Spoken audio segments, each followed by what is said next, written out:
तर राज आणि उद्धव ठाकरेंचे सूर जुळणार का हा अवघ्या महाराष्ट्राला पडलेला प्रश्न आहे। मात्र पुन्हा ठाकरे सरकारच येणार अशा आशयाचे बॅनर आता दादरमधल्या शिवसेना भवनासमोर लागलेले आहेत। शिवसेना युपीटी पक्षाच्या महेश जाधव यांच्याकडून हे बॅनर लावण्यात आले।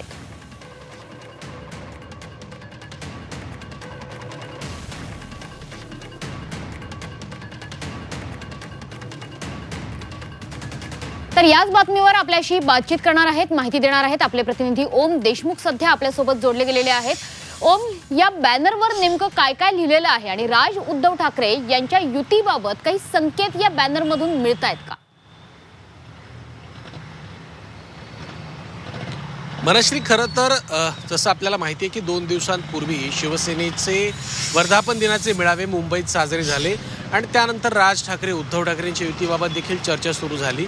मात्र माझ्या मागे जो बॅनर आपण दृश्यांमध्ये पाहतोय शिवसेना भवनच्या समोर हा बॅनर लावण्यात आला आहे। त्यामध्ये सूत्र जुळणार, महाराष्ट्राचं चित्र बदलणार, महाराष्ट्राच्या राजकारणात समीकरण बदलणार, पुन्हा येणार ठाकरे सरकार या आशयाचा उल्लेख या बॅनरवरती करण्यात आला आहे। खरं तर गेल्या काही दिवसांमध्ये महाराष्ट्रात राज उद्धव हे दोन्ही भाऊ एकत्र येतील आणि पुन्हा एकदा महाराष्ट्रामध्ये सरकार या दोन्ही बांधवांच्या भावांच्या माध्यमातून येईल अशा प्रकारची अनेक विधानं, अनेक प्रकारच्या भूमिका मांडण्यात आल्यात। या पार्श्वभूमीवरती हे बॅनर शिवसेनेचे स्थानिक जे कार्यकर्ते आहेत, पदाधिकारी आहेत, महेश जाधव यांच्या माध्यमातून लावण्यात आले। त्यासोबतच खऱ्या अर्थानं या सगळ्या पार्श्वभूमीवरती शिवसैनिकांची एक टीम सुद्धा आता कामाख्या देवीच्या दर्शनाला जाते। खऱ्या अर्थानं शिंदेंनी बंड केल्याच्या नंतर महाराष्ट्रामध्ये कामाख्या देवी आणि गुवाहाटी हे समीकरण कायम चर्चेत असतं। त्या दृष्टिकोनातून आपण कामाख्या देवीच्या दर्शनाला जात असल्याचं महेश जाधव यांनी म्हटलं आणि आज आपण दुपारी या दर्शनासाठी जाणार असल्याचं त्यांनी स्पष्ट केलंय।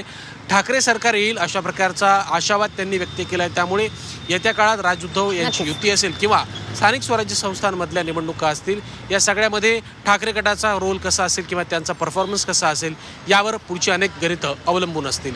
मनश्री, नक्कीच ओम, त्यामुळे आता कामाख्या देवी आगामी काळात कुणाला पावते ते बघणं महत्त्वाचं आहे। धन्यवाद दिलेल्या या सविस्तर माहितीबद्दल।